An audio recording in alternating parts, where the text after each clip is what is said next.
sis, you okay?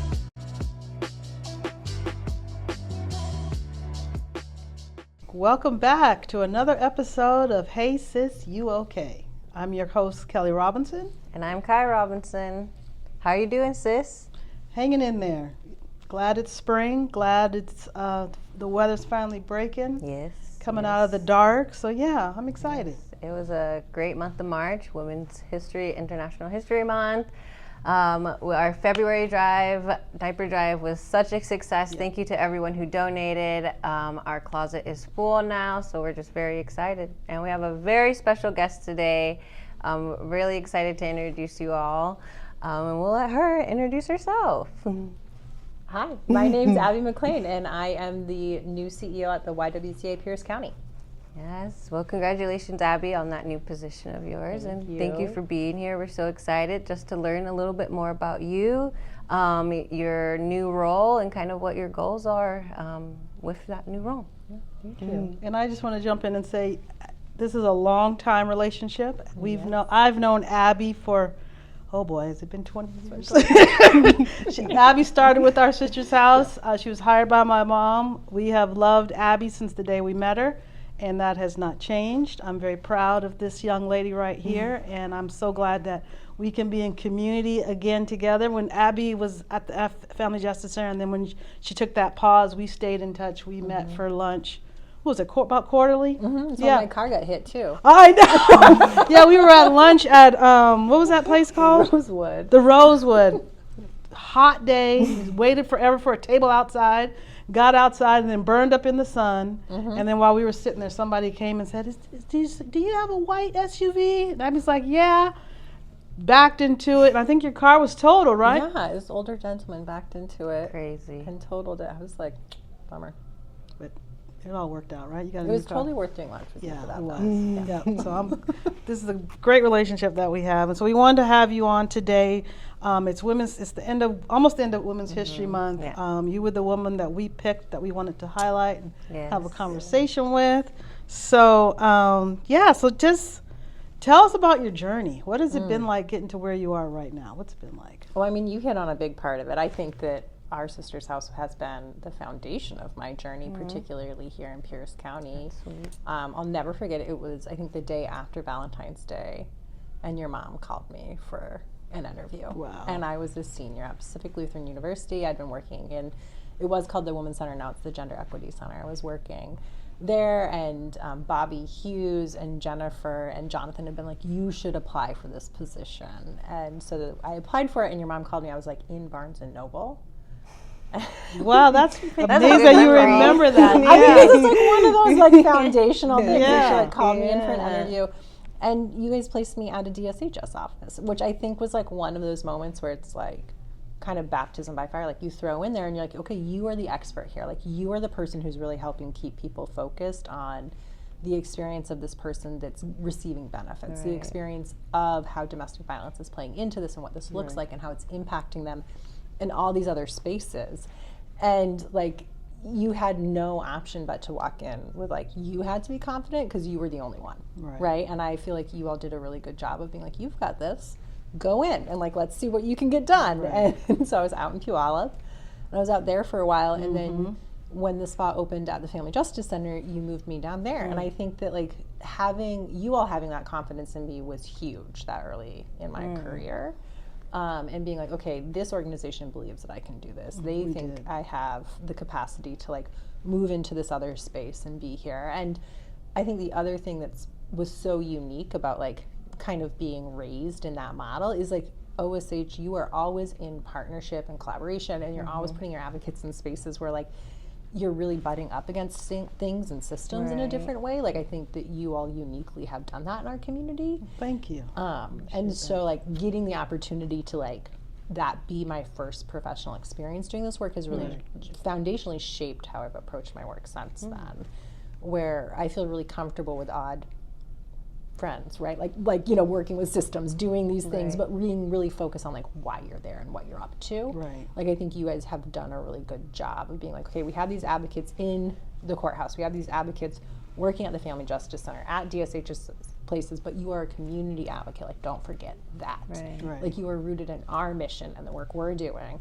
Don't forget that. And I think that like having that as a foundation really shaped how I've approached work. Like, so Right. even when I got into leadership at the Family Justice Center, it was shifting from saying like, we don't over focus on our system partners. We let our system partners know that they can come to the table with our community partners, and we make sure that that table is balanced, that it's Right. not Right. swaying one way. And I don't think I would have been as solid or grounded in that without having started here first. Wow. That's awesome. Well, that is awesome, Abby, and I love that you're saying that we kind of pushed you out of your, not me, because I wasn't there, but you know, Kelly. You were in high school.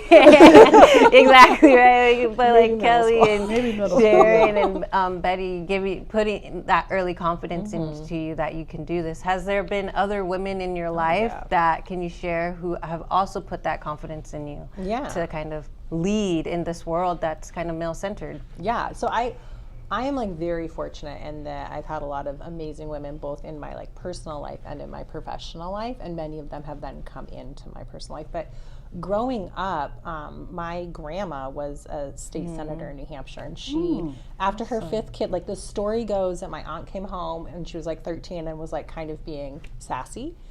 I was like, well, what do you even do all day? And my grandma's like, watch me what I'll do all day. And she went and ran for state senate. And she, you know, and then like that really shaped my aunt, who then went on to become a U.S. Congresswoman. And so like those are obviously role models. My other grandma was the town and school librarian for 50 years. Wow. She was dyslexic. She like worked through that and was like, this is vital for people. Like education and ability to read is vital for changing lives. And she shaped an entire community for decades. And I think like that really fundamentally shaped that. And then my mom, my parents moved 3,000 miles away from their families. And so when my mom had us, she created a really beautiful community of other people having kids. All of them worked at the same restaurant, Riverside Rib. So they worked at this barbecue restaurant together, and then they would just like pass us around the neighborhood for childcare. Like we didn't go to like daycare. We just got passed around these moms' houses. So you had the opportunity to see all these women in their spaces and how they worked and operated. And then when you go out and you're in life doing things, you had all these women to lean back on, reflect on, get feedback from throughout your life. And so I had a really strong community of women raising me and role modeling things for me. And then when I came into college and came into like my professional space, I've already mentioned them, but like Bobby and Jennifer were huge for me. It's funny now because like I'm around them and they're like 5-10 years older. Like they're not that much older than me, but like when I was like 18, I was like, these adults. Right, you know, right. but like they were amazing mentors and so kind and gave so much. And then like to come to you and have this space, and you have given so much. I feel like you've had so much patience for me. And like watch me go there, and like Susan and like all of these other women. I've just been really fortunate to get to have access to amazing women who wanted to invest in me and wanted to invest in my career, so that I could then take like what you've all taught me and get to do that too, and do that with other people. Yeah, and you are doing that, Abby. I mean, you know, historically, our Sisters House has not been able to have a relationship with the YWCA. And we've never been really sure about, you know, why that is, but since you've been in this role, you've been so intentional about changing that. And that is so huge. And it just speaks to your character. And I also want to mention how the Women's Center at PLU was a big supporter of ours during those really lean years. They would call and say, hey, we raised this money, we want to bring it to you. I mean, it was just the little things that you've just kind of left breadcrumbs since we've had you. So it's just been a real honor to have watched you grow and become the woman that you are today. You know, knew you before you had the babies and everything. So I remember when you came over and told us you were pregnant. We were so excited. We were so excited. So it's been really good. Yeah. So Abby, you seems like you were kind of raised in like the community world. So in your new role, kind of what are your goals, not just number wise, but impact wise, I guess? Kind of, can you share a little bit of like what you want to accomplish? Yeah, I mean, I think you hit it when you said you were raised in a community world. Like, we cannot do this work in isolation. Isolation is such a tool of abuse. Yes. And I think it can be, when we think about how we do our work, we have to fundamentally think about how we start and support our clients and then pull that out through how we do everything. Right. It absolutely has to be like how our teams support one another. Right. Like, they can't be in isolation from one another. Our teams need to be there to support one another and back each other up. Because that's how you find joy in this work, right? If you're doing it in isolation, it's scary. But if you are doing it in community, like, there's laughter, there's lightness, there's ability to engage with the humanity of what you're doing. And I think when you are doing it from an organizational level, like doing it in collection and collectivity, we cannot do this work by ourselves, particularly in as large and dynamic as a community that we work in Pierce County. There's a lot of us because there needs to be a lot of us. And we all hold different parts of what we do, and we all have different like spaces of influence, and being able to do all of this together is so important. So I think for me, the number one thing that I would like my tenure marked by is a strengthening of community and how we approach the work as an organization. Yep, I agree. And I want to make sure that, you know, we're a strong partner. What do you think you need from us? Well, one, I think like some of the stuff you already offer, like coming into this organization, it has gone through some change. And so I was coming in and I'm building up my leadership team, and I think like you being available to me regularly to meet and talk. Leadership is a space that, again, can feel isolating. And so like you have to be able to do it in community and with people who you are super safe with to have these conversations, because there's nothing more like, you don't get to reflect on yourself more than like parenting or leadership, right? Like thinking about like, every day you're like going back through your audit of like, here's this conversation. Like, how did my dynamic in this land? Like, what does this look like? And so like having other people I can lean into and feel really safe, knowing that like you see me as this whole person, that my faults, my charms, like being able to be like, okay, like, well, maybe you should think about it. And like those things have been like really high value. So I think there, but then also I think being creative with us. Like one of the things that I think about all the time is that we have moved into a space of thriving when we're able to create. And so I think when organizations are in a space where we can be creative in how we approach our work, and I think like that is something that OSH is great at, is nimble. Like you are nimble, you look at different ways to connect. And I think being in relationship with us and helping us, you know, rise to that is something I'm really excited about. Thank you. I am too. I see lots of potential. I see lots of ways for us to partner and to get this work done collectively. And so I'm really excited. So just whenever you need anything from us, you know, do not hesitate. We're right there. And same. Thank you. So And you've already shown that. I've had to already knock on Abby's door 2 times over the weekend, and she didn't even blink an eye. I just got what I needed. So that means a lot. So thank you. I think I like the comment you made, Abby, how I'm not a parent, but I do reflect a lot as a leader. So sometimes, you know, going over questions, going over conversations, things like that. So what kind of are the things, you know, in the new role, but also being in charge of a shelter, you know, what keeps you up at night? Natural gas. Number one, we got to convert to an electric. Like I'm like, whoa. I can imagine. Yeah. Well, like tell us kind of how's that been going for you? Kind of what's keeping you up at night, but also how are you finding joy in your new role as well? So when I came into this role, because this was a step for me, right? So like I've done the deputy positions, I've been a COO, but this was the first time I would be like, this role. I was super intentional about how I went into it. So it was like something that my husband and I talked about in couples counseling, even before I applied, was like, okay, like what would this look like? How would we do this? And I was really clear, like, I'm going to need you to be in certain spaces that I've held in our familial life for the next year or so while I'm balancing this out. Is that something you're going to feel comfortable with, because it just needs to be done? And he's like, yes, I just need you to also have boundaries, because I will work all the time. So like being able to have that conversation up front and like sit with that. So like before I even applied, we had really talked about like what would this look like for us as a family? How would we do this? where is there going to be some give and take, and like how are we going to check back in on how that feels. So I think that was really important. And then the other thing I did is I got a professional coach, and so I meet with somebody once a month to really talk through like what am I doing, how am I approaching it, and being really intentional in how I'm growing into this role, and not just kind of like Bambiing my way into it, being like, okay, like here's what's happened in this month, here's my intentions for this, here's how I'm checking in on it. And it also like holds you very accountable, because you're like, oh, I'm about to see Gina, like what did I do? Did I do that? So I think those have been big things, and that foundation has also given me the space to allow to find moments of joy in this, right? Because I made sure that there was some fundamental things set up for myself before I went into this. Because there is a lot whenever you go into a new leadership. There's so much learning and relationship building, 10 steps forward and a few steps back. Like you're always going to be doing that when you're coming into a new role. And so I had to come in with this solid of a foundation of the things I could control coming into it, so that I could have things, like allow things to kind of come at me, and I could ride those waves, and know that like there's going to be peaks and valleys in it. I, though, in general, like am a deeply relational person, and I love getting to learn and know people. I love getting to be in those spaces.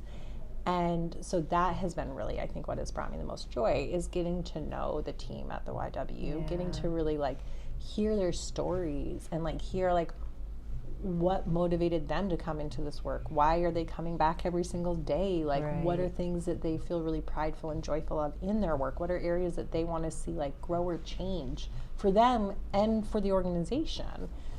Those connection points have been really good. But 100% what keeps me up at night is that we still gas stoves in the shelter. It stresses me out so much. I'm a pretty great sleeper in general, but like that is that is one thing. And then I think the other thing that you just have to be so accountable to in leadership is the ability to like mend, right? Is the ability to be like, oh, I don't feel like I showed up as my best self. It's not a requirement that I'm my best self at all times, but it is a requirement that I can come back and say like, I wish I had shown up differently in that space, and I'm letting you know that, and here's my intention for how I'm going to show up differently next time. I think that like that is like 100% a requirement in leadership, and not the funnest. Sure. It's not. But you got to be able to do it. You got to be able to do it. Exactly. So is there like is there a book, a quote, or any advice that you've heard along the way that's like helping to keep you grounded, and that you just keep maybe going back to, that just you reflect on? Okay, I literally yesterday was like, I have got to remember who said this, because I'm saying this all the time. She is a psychologist. She went to school in Chicago. She like was this keynote speaker at a YWCA national conference in like 2021. I should know this. I like cannot remember her name for the life of me. But she said, like, my healing is your healing. And I think that really keeps me like grounded in this work, is really being deeply aware that like every single person who comes through the organization to get support, every single person who comes through the organization as a volunteer, as a team member, as a community collaborator, like each one of us are deeply connected, and like each one of us do better when another person is doing better, and just like staying centered on that to allow small wins to reflect larger wins, and to also really stay deeply accountable to like what we're doing and how we're showing up for each individual touch and interaction. That's beautiful. And I do too. I think got that's to remember her name. I'm going to go back and look this up and just like tattoo it on my palm.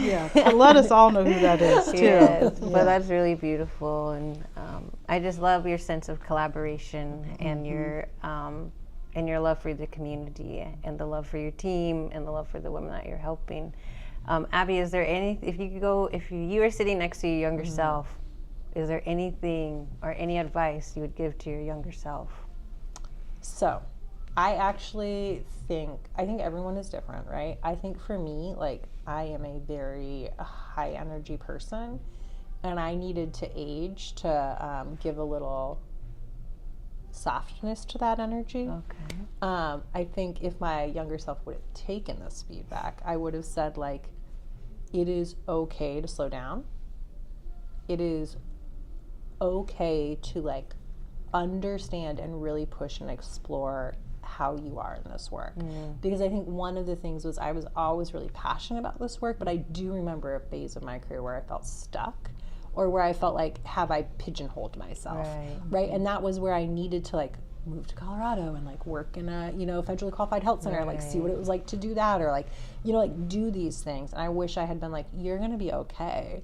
You can do those things. And so like, just calm down, bring the energy down a little bit. I think that's great advice for everyone. I do too. I think that's really great is, take that moment, slow down. Things will work out, things will be okay. And I think that's just a great reminder. So thank you. Yeah. Anything else? It was great. I do just want to add one thing. The other thing that I admire about Abi, she came and worked for a Black organization, and she didn't treat us any different than if she was at a white organization, and that does not happen often. And I think that it has sent you far. It's gained, I know, the respect and love that I have for you, and so I just hope you understand how much that has meant to me, that you know, you always treat us with the utmost respect, and I really, really thank you for that. I thank you for everything, Kelly, too, because I think that you have given me so much in return. And you have also told me when I need to. So thank you. Well, thanks for joining us, Abi. Please tell people where they can find the YWCA. You guys have your GLAM Gala coming up. Please talk about that. We will Share. be there.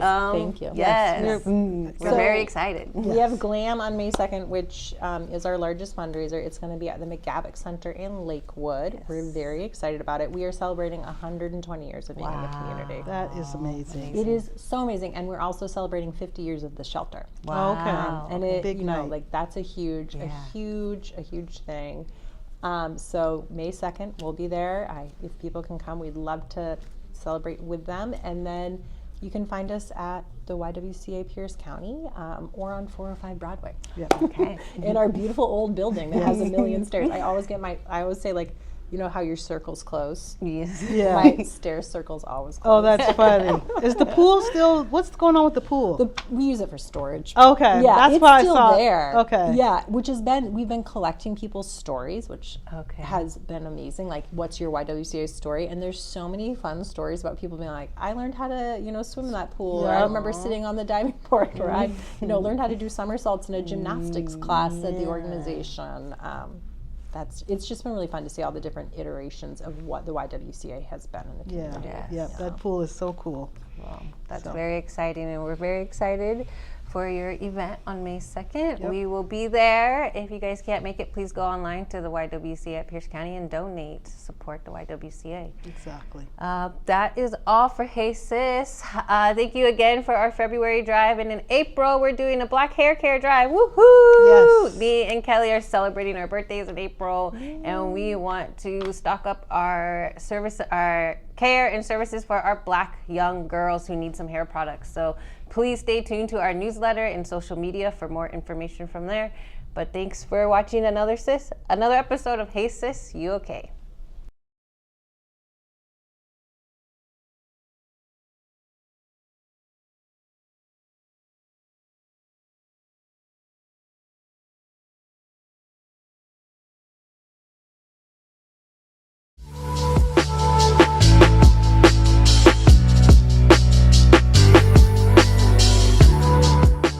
Hey sis, you okay?